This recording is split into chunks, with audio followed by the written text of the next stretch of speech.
के वचन में चलेंगे और परमेश्वर के वचन से निकाल लेंगे हबक्कूक की पुस्तक को। और पहले अध्याय के 11वें पद तक हमने पिछले सप्ताह मनन करा था, हमने उसको अध्ययन किया था, हमने देखा था। इस समय में हम हबक्कूक उसका पहला अध्याय के 12 पद से आगे अध्ययन करेंगे। हबक्कूक उसका पहला अध्याय 12 पद से लेकर के दूसरे अध्याय के 5वें पद तक।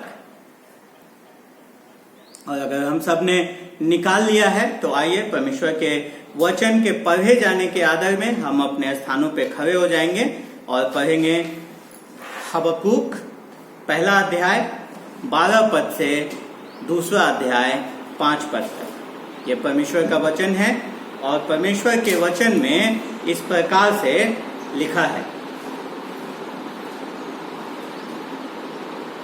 हे मेरे प्रभु यहोवा, हे मेरे पवित्र परमेश्वर, क्या तू अनादिकाल से नहीं है? इस कारण लोग नहीं मरने के। हे यहोवा, तूने तो उनको न्याय करने के लिए ठहराया है। हे चट्टान, तूने उलाहना देने के लिए उनको बैठाया है। तेरी आंखें ऐसी शुद्ध हैं कि तू बुराई को देख ही नहीं सकता और उत्पात को देखकर चुप नहीं रह सकता।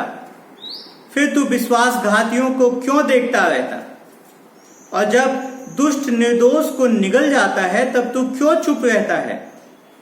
तू क्यों मनुष्यों को समुद्र की मछलियों के समान और उन रेंगने वाले जंतुओं के समान बनाता है जिन पर कोई शासन करने वाला नहीं है? वह उन सब मनुष्यों को बंसी से पकड़कर उठा लेता और जाल में घसीटता और महाजाल में फंसा लेता है। इस कारण वह आनंदित और मगन है। इसलिए वह अपने जाल के सामने बलि चढ़ाता और अपने महाजाल के आगे धूप जलाता है, क्योंकि इन्हीं के द्वारा उसका भाग पुष्ट होता है और उसका भोजन चिकना होता है।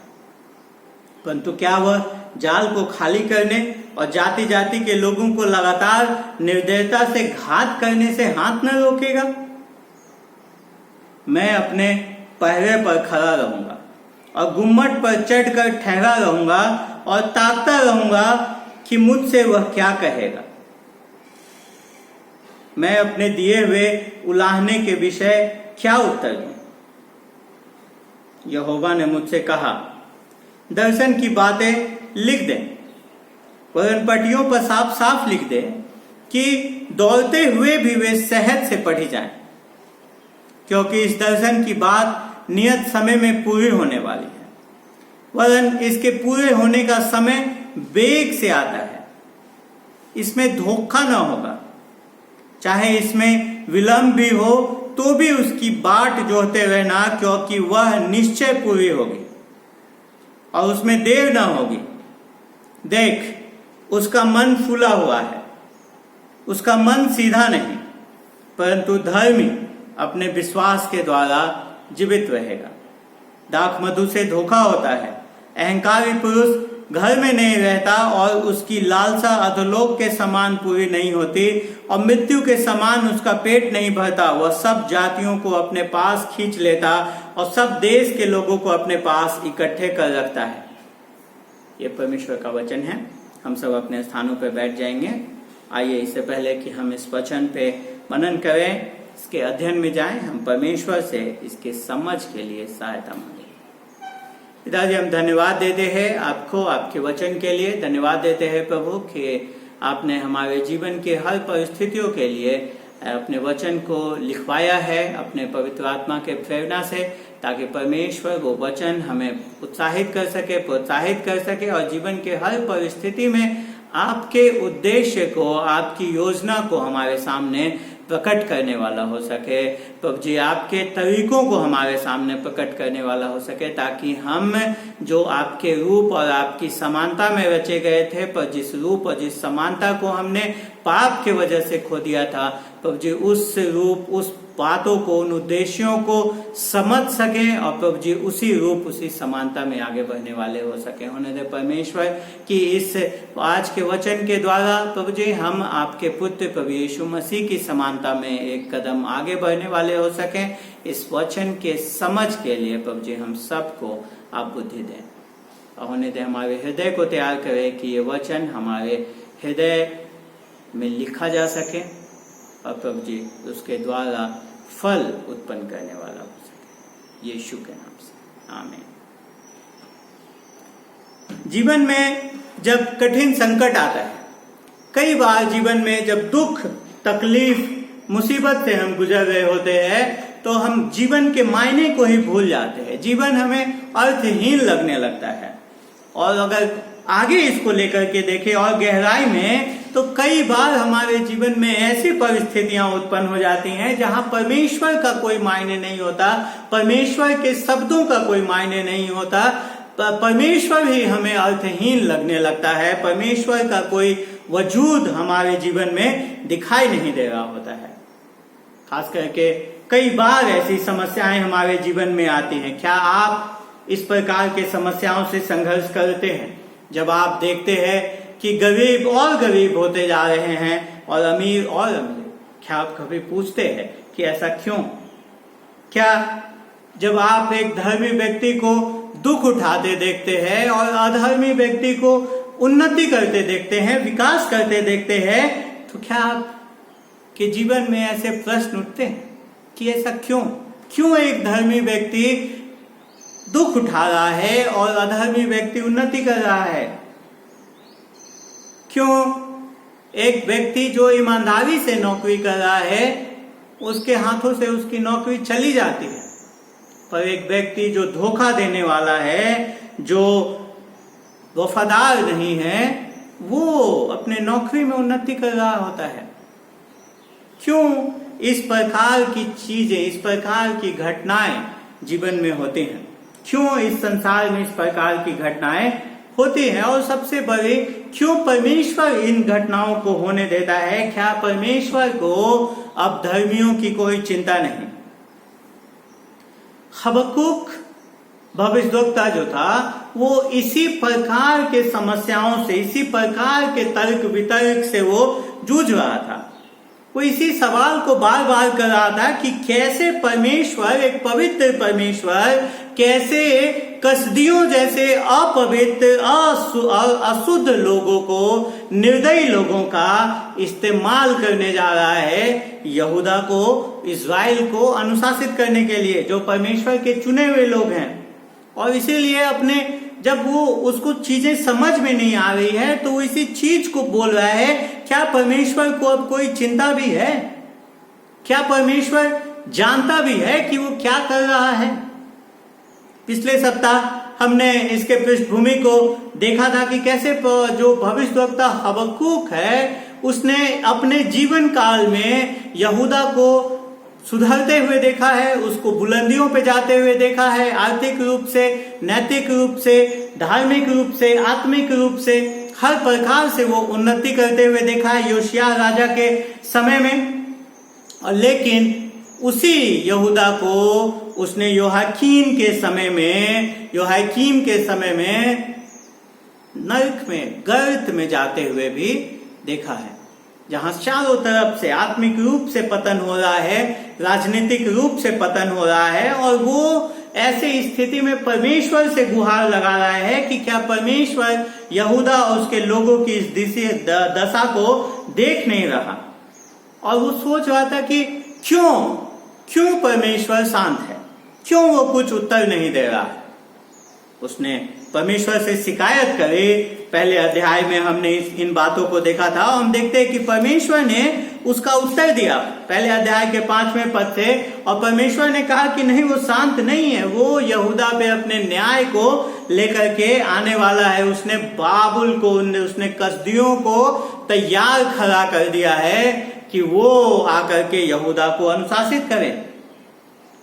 पर हबक्कुक ये उत्तर सुनने के लिए तैयार नहीं था।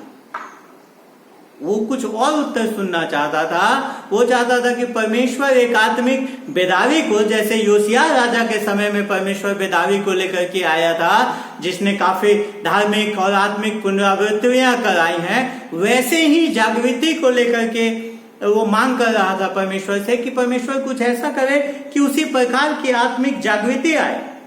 पर परमेश्वर उससे कह रहा है कि नहीं, मैं तो अब यहूदा को अनुशासित करने जा रहा हूं कसदियों के द्वारा।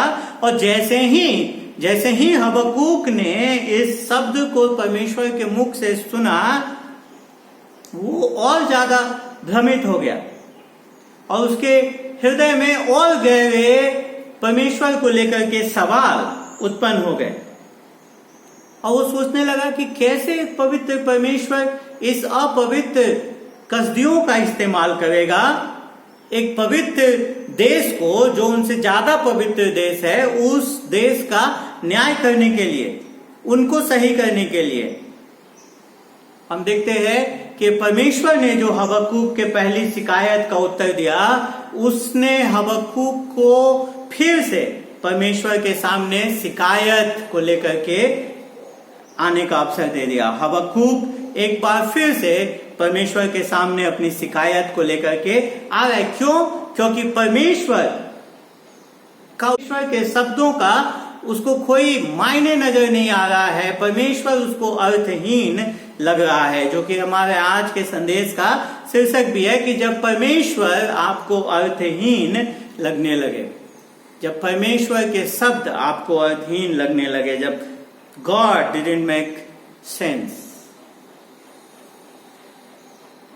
और यही चीज हम देखते हैं कि हबक्कूक जब परमेश्वर के शब्दों को समझ नहीं पाता है, तो वो एक बार फिर से परमेश्वर के पास अपनी शिकायत को लेकर के आता है। और वो क्यों परमेश्वर का उसको अर्थ नहीं दिख रहा है, क्यों परमेश्वर उसको सही नहीं प्रतीत हो रहा है, क्योंकि वो चारों ओर ऐसे प्रश्नों से घिरा हुआ है जो प्रश्न वो करना नहीं चाहता है। जिन प्रश्नों को वो चाहता नहीं है, वही उन्हीं प्रश्नों से वो घिर गया है। और इसलिए परमेश्वर उसको अर्थहीन दिखाई दे रहा है। हबक्कूक को इस बात का पूर्ण पता था कि यहूदा को अनुशासित करने की आवश्यकता है और आवश्यकता है कि यहूदा परमेश्वर के द्वारा अनुशासित किया जाए। लेकिन कसदी आकर के उस कार्य को करे, कसदी आकर के उसको सही करे, ये उसके कल्पना से बाहर था, ये उसने कभी सोचा नहीं था।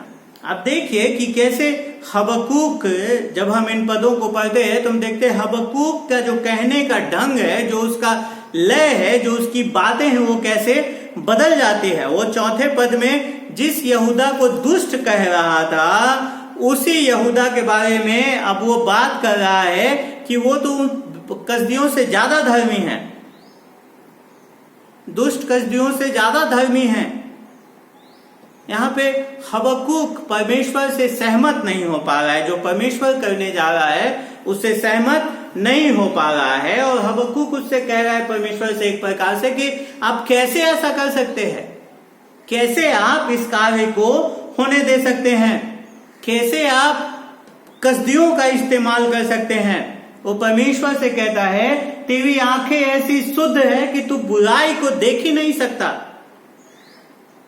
वो कहना चाह रहे कि नहीं, आप कसदियों का इस्तेमाल नहीं कर सकते, वो दुष्ट हैं।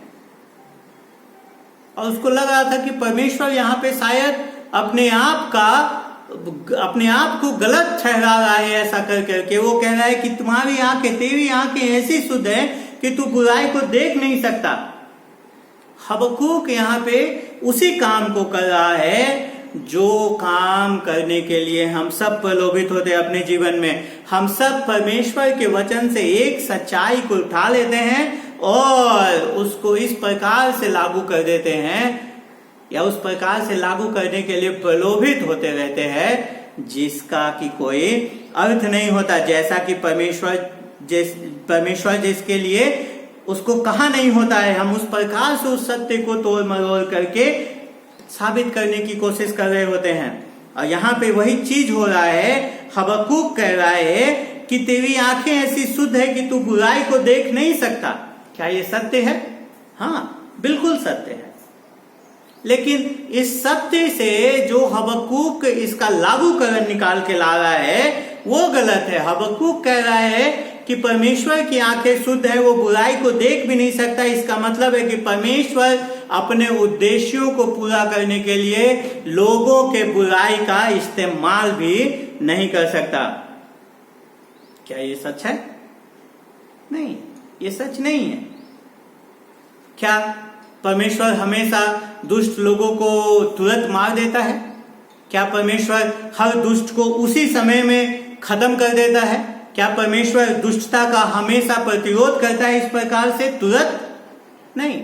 कई बार हम अपने जीवन में देखते हैं कि परमेश्वर दुष्टों को बढ़ने देता है, लेकिन अंततः परमेश्वर उनका न्याय करता है। अंततः उनकी बढ़ोतरी, उनकी उन्नति भी इस बुराई को इस संसार से खत्म करने में परमेश्वर की जो योजना है, परमेश्वर के राज्य को स्थापित करने की जो परमेश्वर की योजना है, उसी का भाग होता है। इस बात को हमें जानना है हमारे प्रियो। परमेश्वर हमेशा अपने चरित्र के हिसाब से कार्य करता है। जो पवित्र स्वभाव है परमेश्वर का, परमेश्वर जो पवित्र है, परमेश्वर हमेशा उसी के अनुसार कार्य करता है, हमेशा।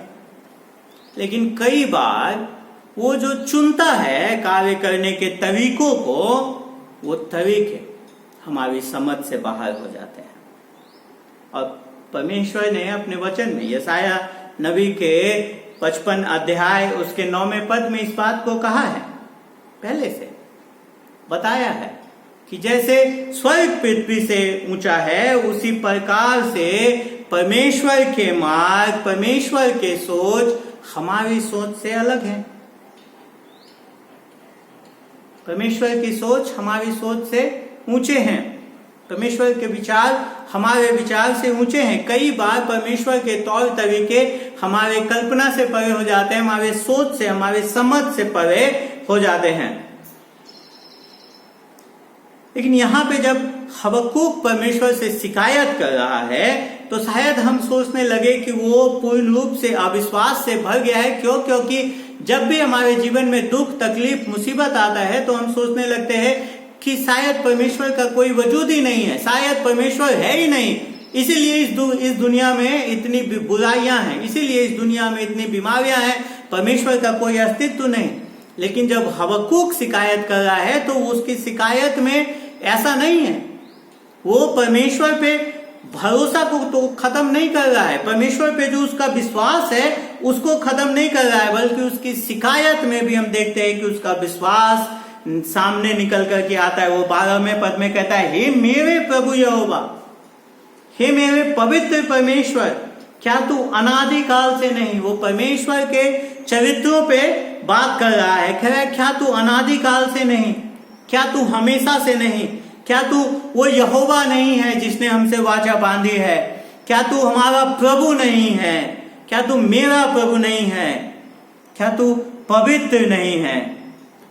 वो हर प्रकार से परमेश्वर पे भरोसा बनाए हुए है। वो हबक्कूक ये शिकायत नहीं कर रहा है कि ये जो बुराई आ रही है तो शायद परमेश्वर का कोई वजूद ही नहीं है। नहीं, हबक्कूक परमेश्वर से शिकायत कर रहा है क्योंकि उसे परमेश्वर के मार्ग, परमेश्वर की योजना, परमेश्वर के कार्य समझ नहीं आ रहे हैं। और इसीलिए वो आगे हम देखते हैं 14 पद से आगे एक प्रकार से परमेश्वर को याद दिला रहा है। वो अपने प्रार्थना को आगे बढ़ाते हुए, अपनी शिकायत को आगे बढ़ाते हुए वो एक उदाहरण का इस्तेमाल कर रहा है अपनी बात को परमेश्वर के सामने स्पष्ट रखने का। और वो उदाहरण क्या ले रहा है? वो कह रहा है कि उसके देश के लोग, उसके यहूदा के लोग तो ऐसे हो गए हैं जैसे समुद्र की मछलियां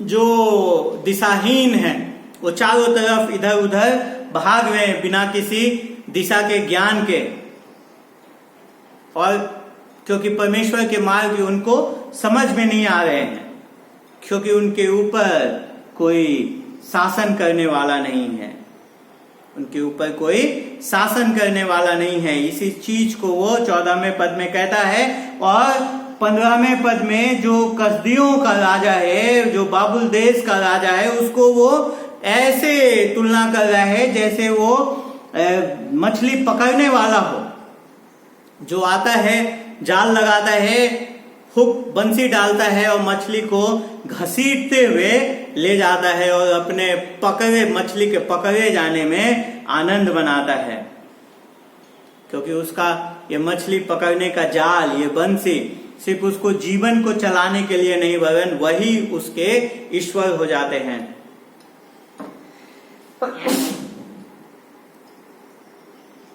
और वो कह रहा है कसदी लोग इसी प्रकार से हैं।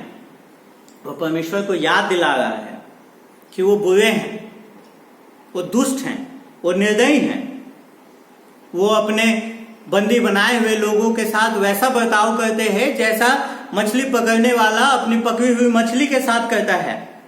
वो दूसरों के दुख पे अपने वैभव को जीते हैं। और वो कहता है कि क्या परमेश्वर तू ऐसे देश का इस्तेमाल करेगा हमारा न्याय करने के लिए, इज़राइल का न्याय करने के लिए? वो आगे 17 पद में कहता है, परंतु क्या वो एक सवाल परमेश्वर की ओर फेंकता है, वो परमेश्वर से सवाल करता है, कहता है क्या वो जाल को खाली करने और जाति जाति के लोगों को लगातार निर्दयता से घात करने से हाथ न रोकेगा? कहता है परमेश्वर क्या ये बाबुल देश, क्या ये कसदी लोग, क्या ये हमेशा ऐसा करते रहेंगे? क्या इसका कोई अंत नहीं होगा? हबक्कुक उसी समस्या का सामना कर रहा है जिसका हम सब सामना करते हैं। हम सब ने परमेश्वर के लिए एक विचार बना लिया है, हम सब का एक थियोलॉजिकल सिस्टम है, एक सोचने का ढंग है कि परमेश्वर को कैसा कार्य करना चाहिए। हबक्कुक के दिमाग में ये विचार है कि ऐसे परिस्थिति में परमेश्वर को कैसे कार्य करना चाहिए। हम सब उस कार्य को करते हैं जब हर परिस्थिति में हम सोचते हैं कि यहाँ पे परमेश्वर को इस प्रकार से कार्य करना चाहिए, और जो परमेश्वर उसको कह रहा है वो उसकी बनाए हुए सिस्टम में फिट नहीं बैठ रहा। और आप देखिए कि कैसे उसकी बात यहाँ पे बदलते जा रही है, उसमें बदलाव आ रहा है। वो जिस यहूदा को वो दुष्ट कह रहा था, उग्र कह रहा था, अंत में वो परमेश्वर के सामने उसको क्या कह रहा है कि वो तो असहाय मछलियों के समान है, असहाय मछलियों के समान हो गए हैं। तो वो परमेश्वर की बातें जो परमेश्वर ने अभी उससे कही हैं 5 से 11 पद में, वो उसके लिए उसके कोई मायने नहीं है, वो उसको अर्थहीन समझ रहा है, उसको उसके समझ से परे है, और इसलिए वो इन तमाम सवालों से वो जूझ रहा है कि कैसे परमेश्वर दुष्ट का इस्तेमाल धर्मी, जो उस दुष्ट से ज्यादा धर्मी लोग हैं, उनको अनुशासित करने के लिए कर सकता है। कैसे परमेश्वर कसदी जैसे लोगों का, जो निर्दयी लोग हैं, उनका इस्तेमाल कर सकता है। और उसके बाद हम देखते हैं दूसरे अध्याय के पहले पद में, लेकिन वो कहता है मैं अपने पहरे पर खड़ा रहूंगा और गुम्मट पर चढ़कर ठहरा रहूंगा और ताकता रहूंगा कि मुझसे वह क्या कहेगा, मैं अपने दिए हुए उलाहने के विषय क्या उत्तर दूं। वो परमेश्वर के जवाब का इंतजार करने का निर्णय करता है। वो कहता है कि मुझे जो कहना है मैंने कह दिया, अब परमेश्वर के पाले में गेंद है कि परमेश्वर इसका कैसे जवाब देगा, परमेश्वर इसका कैसे जवाब देगा। वो कहता है कि मैं इंतजार करूंगा, मैं अपने पहरे पर खड़ा रहूंगा और गुम्मट पर चढ़कर ठहरा रहूंगा और ताकता रहूंगा कि मुझसे वो क्या कहेगा। वो परमेश्वर के उत्तर का कह रहा है कि मैं इंतजार करूंगा कि मैंने जो उलाहना दी है उस विषय में मैं लोगों को क्या कहूं, मैंने जो प्रश्न पूछे हैं परमेश्वर से उस विषय में मैं अपने लोगों को क्या कहूं। कई बार हम भी इस हबक्कूक के समान कार्य करते हैं। जब हम प्रार्थना करते हैं कि परमेश्वर कुछ कीजिए, मैं आपको और बेहतर रूप से जानना चाहता हूं, और जब परमेश्वर कुछ करता है तो हम कहते हैं कि ये नहीं कीजिए। उदाहरण के रूप में हम कहते हैं कि हम आपको बेहतर रूप से जानना चाहते हैं, और परमेश्वर हमें और बेहतर रूप से अपने आप को हमारे ऊपर प्रकट करने के लिए जब हमारे जीवन में कुछ परीक्षाओं को भेज देता है, कुछ दुश्वारियों को भेज देता है, ताकि हम उसकी परिपूर्णता को अनुभव कर सके, तो हम गुहार लगाने लगते हैं कि ये मत करो प्रभु, ये मत करो, इन दुश्वारियों को हमसे उठा लो। हबक्कूक के साथ भी यही हो रहा है।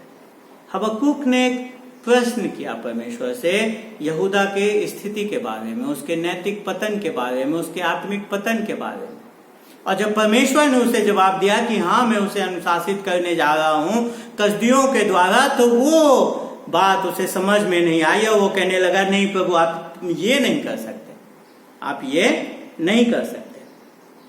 लेकिन फिर भी हम अंत में देखते हैं दूसरे अध्याय के प्रथम पद में वो कहता है कि मैं परमेश्वर के उत्तर का इंतजार करूंगा। मतलब है कि वो अपने प्रत्येक दिन की गतिविधियों से थोड़ा विराम लेकर के परमेश्वर से इस उत्तर को खोजेगा। और हमें भी कई बार ऐसा करने की आवश्यकता है। हमें परमेश्वर के साथ अकेले समय बिताने की आवश्यकता है, उसके वचन को पढ़ने की, उस पर मनन करने की, उससे प्रार्थना करने की आवश्यकता है, ताकि कई बार एकाकी में, एकांत में परमेश्वर अपने वचन के द्वारा हमसे बातचीत करता है, बजाय इसके कि जब हम काफी गतिविधियों में उलझे रहते हैं।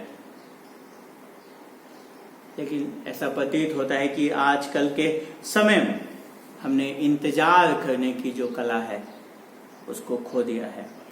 परमेश्वर के साथ अकेले होने की जो कला है उसको खत्म कर दिया है। लेकिन हबक्कूक कहता है कि मैं परमेश्वर की ओर ताकता रहूंगा कि वो मुझसे क्या कहेगा। उसने परमेश्वर से एक सवाल पूछा है कि कैसे पवित्र परमेश्वर अपवित्र कसदियों का इस्तेमाल करेगा अपनी योजना को पूरा करने के लिए। और वो उस सवाल को पूछने के बाद परमेश्वर की ओर ताक रहा है उसके उत्तर के लिए। और हमें भी इस सिद्धांत का इस्तेमाल करना चाहिए कि जब हम जीवन में किसी चीज से संघर्ष कर रहे हो तो हमें आवश्यक है कि हम वो बात परमेश्वर के सामने ला करके रख दें, परमेश्वर से उत्तर का हम चाह रखें विश्वास के द्वारा और इंतजार करना सीखें। कई बार परमेश्वर शीघ्र हमारे प्रार्थनाओं का उत्तर देता है, कई बार बहुत विलंब से प्रार्थनाओं का उत्तर देता है। हो सकता है उसकी का उत्तर हाँ में हो, ना में हो, या कुछ देर में हो। और कई उत्तर तो शायद हमारे इस पृथ्वी पे से, इस संसार से चले जाने के बाद परमेश्वर हो सकता है कि हमारी प्रार्थनाओं का उत्तर दे। लेकिन परमेश्वर प्रार्थनाओं का उत्तर देता है। यहाँ पे भी हम देखते हैं कि परमेश्वर हबक्कूक के प्रश्नों का उत्तर देता है। जब हम 2 अध्याय के 2 से 5 पद पढ़ते हैं, हम देखते हैं कि परमेश्वर उसके प्रश्नों का उत्तर देता है। और परमेश्वर एक प्रकार से कहता है कि परमेश्वर मूर्ख नहीं है। जो दूसरा बिंदु हम देखते हैं वो यही है, 2 अध्याय के 2 से 5 पद में वो कहता है कि मैं मूर्ख नहीं हूं, मुझे सब पता है और मैं तुमसे ज्यादा जानता हूं। आप देखिए कि दूसरे और तीसरे पद में क्या कहता है परमेश्वर, यहोवा ने मुझसे कहा कि दर्शन की बातें लिख दे, वरन पट्टियों पर साफ साफ लिख दे कि दौड़ते हुए भी वो सहज से पड़ी जाएं, क्योंकि इस दर्शन की बात नियत समय में पूरी होने वाली है, वरन इसके पूरे होने का समय वेग से आता है। इसमें धोखा न होगा, चाहे इसमें विलंब भी हो तो भी उसकी बाट जोहते रहना, क्योंकि वो निश्चय पूरी होगी और उसमें देर न होगी। हबक्कुक को परमेश्वर कहता है कि मैं जो तुमको दर्शन दे रहा हूं, मैं जो तुम्हें उत्तर दे रहा हूं, उसको लिख लो पट्टियों पे, ताकि वो तुम दूसरों को उसे बता सको। फिर वो स्पष्ट करता है कि जो भी चीज वो बोल रहा है वो स्पष्ट है, वो अवश्य है कि वो हो करके रहेगा। हबक्कुक ने परमेश्वर को गलत समझ लिया, खास करके कि कैसे परमेश्वर कसदियों का इस्तेमाल इजरायलियों के अनुशासित करने के लिए कर सकता है। तो जब परमेश्वर ने हबक्कुक से कहा कि मैं ऐसा करने वाला हूं, तो शायद हबक्कुक ने समझ लिया कि परमेश्वर इस कसदियों के निर्दयता को भूल जाएगा, या परमेश्वर अगर कसदियों का इस्तेमाल कर रहा है इजरायलियों के अनुशासित करने के लिए, तो इसका मतलब है कि परमेश्वर उनको पसंद कर रहा है, या उनके जो निर्दयता है उसको सहमति दे रहा है। तो इस प्रकार से उसने परमेश्वर को गलत समझ लिया, जबकि परमेश्वर कहता है कि ऐसा नहीं है। और यही बात परमेश्वर आगे हम देखते हैं कि वो कहता है, वो परमेश्वर उससे कहता है कि अवश्य है कि कसदियों के ऊपर भी न्याय आएगा, वो भी अपना जो उनकी नियति है परमेश्वर के द्वारा ठहराई गई उसका वो भी सामना करेंगे। परमेश्वर कसदियों का भी न्याय करेगा। परमेश्वर जिसने कसदियों को यहूदा को अनुशासित करने के लिए खड़ा किया है, उसका भी परमेश्वर, उसके भी दुष्ट कार्यों का परमेश्वर ही है जो न्याय करेगा। परमेश्वर भूल नहीं जाएगा, परमेश्वर उनकी गलतियों को, उनकी दुष्टता को, उनकी निर्दयता को नजरअंदाज नहीं कर देगा। परमेश्वर इस बात को कहता है कि उसके ऊपर भी परमेश्वर का भयंकर न्याय प्रकट होगा। अब देखिए चौथे और पांचवें पद में, खास करके चौथे के पहले भाग और उसके बाद पांचवें पद में हम जाएंगे, और चौथे के दूसरे भाग को हम तीसरे पॉइंट में, तीसरे बिंदु में देखेंगे। यहाँ पे परमेश्वर कहता है कि देख उसका मन फूला हुआ है, उसका मन सीधा नहीं, परंतु धर्मी अपने विश्वास के द्वारा जीवित रहेगा। दाख मधु से धोखा होता है, अहंकारी पुरुष घर में नहीं रहता, और उसकी लालसा अधलोक के समान पूरी नहीं होती। मृत्यु के समान उसका पेट नहीं भरता। वो सब जातियों को अपने पास खींच लेता और सब देश के लोगों को अपने पास इकट्ठे कर रखता है। वो हबक्कुक ने परमेश्वर को कसदियों के बारे में लेक्चर दिया था कि वो कैसे हैं। यहाँ परमेश्वर हबक्कुक को कहता है कि मैं तुमसे बेहतर जानता हूं कि वो कैसे हैं, मैंने उन्हें खड़ा किया है यहूदा को अनुशासित करने के लिए। मैं तुमसे बेहतर जानता हूं कि वो कैसे हैं। और उसके बाद परमेश्वर जो यहाँ पे एक बात कहता है चौथे अध्याय के चौथे पद के दूसरे भाग में, वो हम देखते हैं कि पूरे इस हबक्कुक के पुस्तक का मुख्य पद है। वो कहता है परंतु धर्मी अपने विश्वास के साथ जीवित रहेगा। जब परमेश्वर हमारे जीवन में अर्थहीन लगने लगता है हमारे तमाम सवालों के वजह से, तो वैसे में और हम क्या करें, कैसे हम इंतजार करें? परमेश्वर कहता है कि विश्वास उसकी कुंजी है, विश्वास उसकी कुंजी है। इन तमाम जो परमेश्वर जो करने वाला है, जो न्याय लेकर के आने वाला है, उन सब के जो दोष वो लगा रहा है कसदियों के ऊपर, उन सब के बीच में परमेश्वर एक बात कहता है परंतु धर्मी अपने विश्वास के द्वारा जीवित रहेगा। न्याय नियम इसी को, जो सच्चा धर्म है वो इसी को कहता है कि धर्मी अपने विश्वास के द्वारा जीवित रहेगा। अब हबक्कुक को समझ आने लगा है कसदियों का अंत भी। वो अब समझ रहा है कि यहूदा तो अनुशासित होगा ही होगा, लेकिन ऐसे समय में जब कसदी दुष्ट कसदी, निर्दयी कसदी यहूदा को आकर के अनुशासित कर रहे हैं, तो ऐसे समय में जो सही पक्के विश्वासी लोग हैं, सच्चे विश्वासी लोग हैं यहूदा के, वो क्या करें? वो कैसे जीवन को जिएंगे? वो क्या प्रत्युत्तर दें? वो क्या प्रतिक्रिया दें?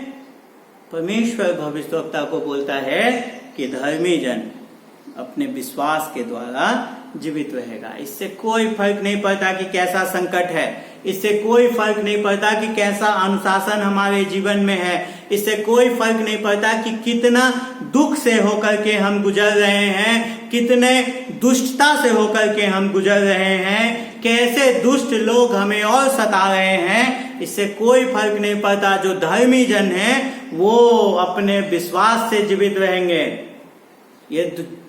ये जो एक वाक्य है, धर्मी अपने विश्वास के द्वारा जीवित रहेगा, एक प्रकार से पूरे बाइबल का कुंजी का पद है।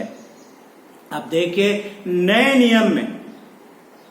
नियम में इस एक वाक्य का, इस एक पद का 3 बार हवाला दिया गया है। रोमियो की पुस्तक में, गलातियों में और इब्रानियों की पत्री में। इन तीनों पत्रियों में हम देखते हैं हबक्कूक उसके 2 अध्याय 4 पद का हवाला दिया गया है कि धर्मी जन विश्वास से जीवित रहेगा। और ये क्या धर्मी जन विश्वास से जीवित रहेगा का मतलब क्या है? कि एक बार वो विश्वास कर लेगा उसके बाद वो ऐसे ही जीवित रहेगा? नहीं। या एक बार वो विश्वास करेगा और जब जब उसके जीवन में संकट आएगा तब तब वो इस विश्वास को अपने जीवन में लेगा? नहीं। वो कहता है धर्मी जन विश्वास से जीवित रहेगा। इसका मतलब है कि वो हमेशा लगातार रूप से विश्वास के ऊपर टिका रहेगा, विश्वास से जीवित रहेगा। जो पूरा का पूरा रिफॉर्मेशन मूवमेंट है, जो मार्टिन लूथर के द्वारा शुरू किया गया जो मूवमेंट है, जो आंदोलन हुआ था कैथोलिक चर्च से अलग हटने का, प्रोटेस्टेंट आंदोलन जो हुआ, वो भी इसी एक वाक्य पे, इसी एक पद पे टिका हुआ है। क्योंकि मार्टिन लूथर इस प्रकार से जब वो अपने बाइबल को पढ़ रहे थे तो यही वाक्य जो है उनके जेहन में सवाल उत्पन्न किया था। इस वाक्य ने, इस पद ने उनको झंझोर दिया था। रोमियो के उद्धरण में, रोमियो में जहां पे पौलुस इसको उद्धृत करता है, वो उसको पढ़ रहे थे और वहीं से उनके पूरे सोचने की जो तौर तरीके थे वो सब बदलने लगे। क्योंकि उससे पहले वो कहते हैं कि इससे पहले वो क्या थे, वो अपने कार्यों के ऊपर निर्भर थे, वो परमेश्वर पे क्रोधित थे कि परमेश्वर उनसे ये सब कार्य कराता है। लेकिन जब ये खंड, ये वाक्य उनके चेहन में आया, धर्मी जन अपने विश्वास से जीवित रहेगा, तब वो कहते हैं कि तब उन्हें लगा अचानक से कि उनका नया जन्म हुआ है। उनको लगा कि अचानक से द्वार खुल गया है परमेश्वर के स्वर्ग का, और वो एक नए जन्म की अनुभूति को वो कहते हैं कि मैंने पाया। और हम देखते हैं कि इस पद को, इस वाक्य को सही मायने में नया नियम ही पूर्ण रूप से प्रभु यीशु मसीह के सुसमाचार के द्वारा इसको प्रभाषित करता है। और वो क्या कहता है कि जबकि हम पापी हैं, हम स्वर्ग जाने के योग्य नहीं हैं, लेकिन यीशु हमारे स्थान पे क्रूस पे मरा, हमारे पापों के दाम को चुकाने के लिए, ताकि हमारे पाप क्षमा किए जाए। इसीलिए जब रोमियो की पुस्तक में, रोमियो की पत्री में पहले अध्याय में पौलुस जब बात कर रहा है सुसमाचार की सामर्थ्य के बारे में, वो लिखता है, वो कहता है क्योंकि मैं सुसमाचार से नहीं लजाता, 16 पद में पहले अध्याय के, इसलिए कि वो हर एक विश्वास करने वाले के लिए पहले तो यहूदी फिर यूनानी के लिए उद्धार के निमित्त परमेश्वर की सामर्थ है। क्योंकि उसमें परमेश्वर की धार्मिकता विश्वास से और विश्वास के लिए प्रकट होती है, और फिर वो इसी पद को वहां पे उद्धृत करता है, कहता है जैसा लिखा है विश्वास से धर्मी जन जीवित रहेगा। ये हमारे विश्वास, हमारे धार्मिकता के वजह से हम नहीं स्वर्ग जा सकते हैं, हमारे धार्मिकता के वजह से हम स्वर्ग नहीं जा सकते हैं। यही मार्टिन लूथर ने इसी चीज को अनुभव किया कि हमारे अपने कार्य, हमारे प्रार्थना करना, हमारा बाइबल पढ़ना, हमारा परमेश्वर को प्रसन्न करने के कार्यों के द्वारा, तमाम तरह के आडंबर के द्वारा हम स्वर्ग नहीं जा सकते। ये सिर्फ और सिर्फ प्रभु यीशु मसीह की धार्मिकता है जो मेरे लिए मरा, जो आपके लिए मरा, उसी के द्वारा हम बचाए जाते हैं। जब हम अपना भरोसा अपने उद्धार के लिए उस पे लेकर के आते हैं, जैसे कि हबक्कूक भी हम देखते हैं कि हबक्कूक के लिए भी आवश्यक था कि वो अपने भरोसे को अपने लोगों से हटा करके परमेश्वर के प्रेम में और परमेश्वर के विश्वास योग्यता में रखे। वो कहता है इसी बात को 12वें पद में, तू तो अनादि काल से है, इसलिए हम नहीं मरेंगे, इसलिए हम मरने के नहीं। मेरे प्रियो, आज जो इस खंड में हमने देखा है कि हबक्कूक परमेश्वर का उत्तर सुन हबक्कूक के हृदय में बहुत सारे संदेह उत्पन्न हुए, बहुत सारे सवाल उसके दिमाग, उसके हृदय में उत्पन्न हुए, लेकिन उसने एक ऐसे तरीके का इस्तेमाल किया जो परमेश्वर को आदर देने वाला हो सके। और हमें भी जब हम संकट में हों, जब समस्याएं में हों, जब हम संदेह में हों, तो आवश्यक है कि हम इसी का अनुसरण करें। लेकिन हर लोग ऐसा नहीं करते।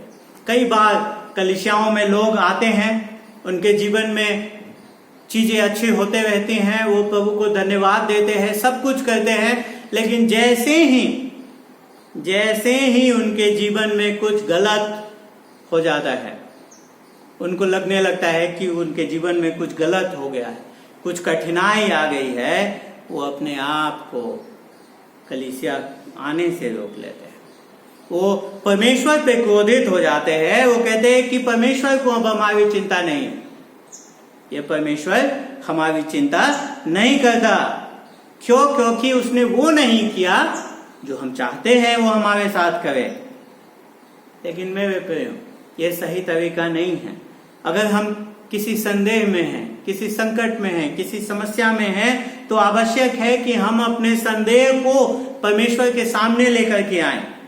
हाँ, हम उसको कम करने की कोशिश न करें, उसको कम आंकने की कोशिश न करें। चाहे कोई भी चीज क्यों न हो जो हमें दुख दे रहा हो, जो हमें संकट, संदेह करने पे विवश कर रहा हो, हमें उसे परमेश्वर के सामने लेकर के आने की आवश्यकता है। हबक्कूक उसी काम को करता है। वो कहता है तू उनको न्याय करने के लिए ठहराया है, हे चट्टान तूने उलाहना देने के लिए उनको तेरी आंखें। वो परमेश्वर से कह रहा है कि फिर तू विश्वासघातियों को क्यों देखता रहता है? जब तू दुष्ट निर्देशों को निगल जाता है तब तू क्यों चुप रहता है? वो परमेश्वर से सवाल करता है। वो कमजोर नहीं है, वो डरपोक नहीं है, वो अपनी समस्याओं को लेकर के परमेश्वर के सामने आता है, उस पे वो मनन करता है। हमें अपनी समस्याओं पे मनन करने की आवश्यकता है। पैनिक होने की आवश्यकता नहीं है, अपसेट होने की आवश्यकता नहीं है, सबसे उसके बारे में बात करने की आवश्यकता नहीं है, बल्कि उसके बारे में विचार करने की आवश्यकता है। हबक्कूक अपने समस्याओं के बारे में विचार कर रहा था। वो अपने विचार को शिकायत के रूप में परमेश्वर के पास लाता है, क्योंकि जब हम शांति से विचार करते हैं तो हम कई बार परमेश्वर के नजरिए को पाने लगते हैं। कई बार जब हम शांत होकर के अपने संकट पे विचार करते हैं तो परमेश्वर को हम उस परिस्थिति में सुन पाते हैं। और हम देखते हैं कि हबक्कूक क्या करता है कि वो परमेश्वर पे मनन करता है, अपने संकट में भी, अपने संदेह में। हम संकट में सिर्फ संकट पे मनन करने लगते हैं, दुख पे मनन करने लगते हैं, हम परमेश्वर पे मनन नहीं करते। हमें उस समय में अपने आप को याद दिलाने की आवश्यकता है कि परमेश्वर कितना सामर्थ्य है हर समस्याओं को समाधान करने में हमें परमेश्वर के चरित्रों पे मनन करने की आवश्यकता है। आप देखिए हबक्कुक जब परमेश्वर की बातों को समझ नहीं पा रहा है, जब समस्या में है, संकट में है, संदेह में है, वो कहता है कि हे मेरे प्रभु यहोवा, हे मेरे पवित्र परमेश्वर, अनादिकाल से है वो उसको उसका चट्टान कहता है। वो हर प्रकार से परमेश्वर के चरित्रों पे मनन करता है, परमेश्वर के विश्वास योग्यता को याद करता है। कहता है कि हम मरेंगे नहीं, क्योंकि परमेश्वर ने वायदा किया है, परमेश्वर ने वाचा बांधा है, हमारे साथ वो होगा। वो परमेश्वर के संप्रभुता पे, परमेश्वर के सर्व सामर्थ्य पे, परमेश्वर जो सब कुछ कर सकता है उस पे वो मनन करता है। परमेश्वर जो इतिहास को संचालित करता है उस पे वो मनन करता है, उसके चरित्रों पे मनन करता है। उसके बाद हम देखते हैं कि वो अपनी समस्या को परमेश्वर के सामने ला करके रख देता है। हमें अपनी समस्याओं को परमेश्वर के सामने ले आकर के रखने की आवश्यकता है। उसके बाद इंतजार करने की आवश्यकता है। वो कहता है कि मैं खड़ा रहूंगा और ठहरा रहूंगा और ताकता रहूंगा कि वो मुझसे क्या कहेगा।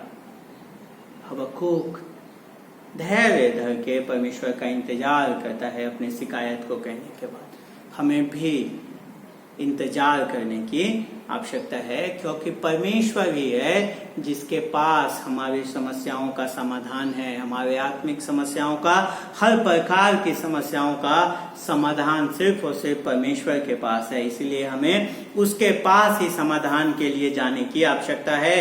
और परमेश्वर चाहे तो किसी भी यंत्र का इस्तेमाल कर सकता है हमें अनुशासित करने के लिए, और वो अनुशासित हमेशा हमारे भले के लिए होता है।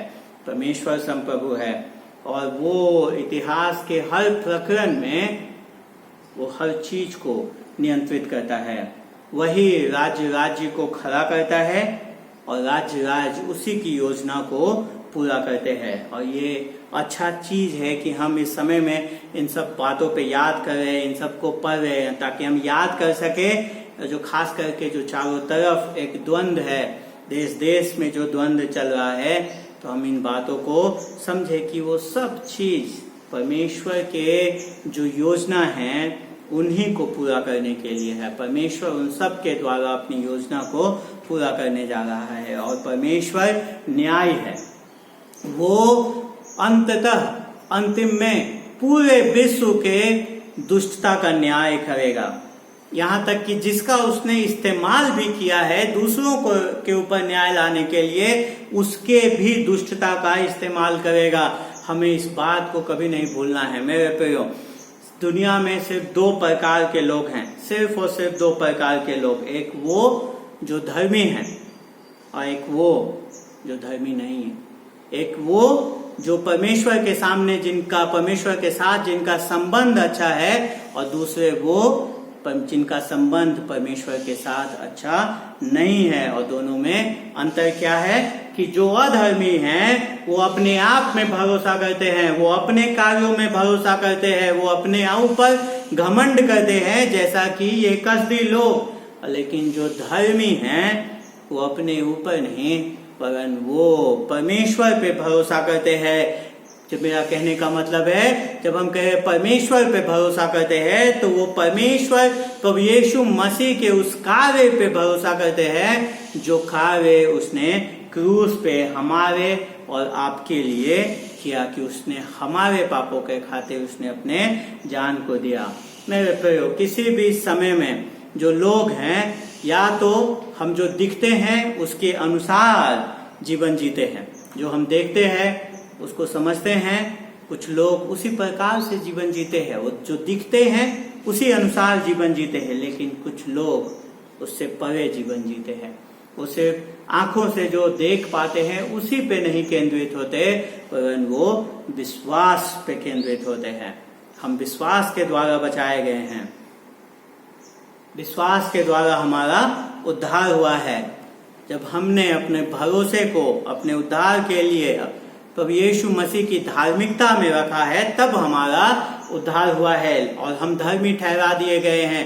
लेकिन जब हम अधर्मी ठहरा दिए गए हैं तो हमारा एक काम भी है कि धर्मी जन विश्वास के द्वारा जीवित भी रहेगा। हमें सिर्फ आंखों से दिखने वाले चीजों के ऊपर ही नहीं, वरन जो चीजें हमारे दृष्टि से परे हैं उन पे विश्वास करने की आवश्यकता है। जो बातें परमेश्वर ने कही है उस पे विश्वास करने की आवश्यकता है। हबक्कूक एक समस्या का सामना कर रहा था, उसको परमेश्वर अर्थहीन लग रहा था। हो सकता है कि आज इस समय में आप हबक्कूक से अपने संबंध को बना पा रहे हो, आप इन चीजों को समझ पा रहे हो, आप उस समस्या से गुजर रहे हो जहां पे परमेश्वर आपको अर्थहीन नजर आ रहा हो। लेकिन हम देखते हैं कि अपने न्याय के देने के बीचों बीच परमेश्वर कहता है कि धर्मी जन विश्वास से जीवित रहेगा। परमेश्वर के लोगों को विश्वास से जीवित रहने की आवश्यकता है।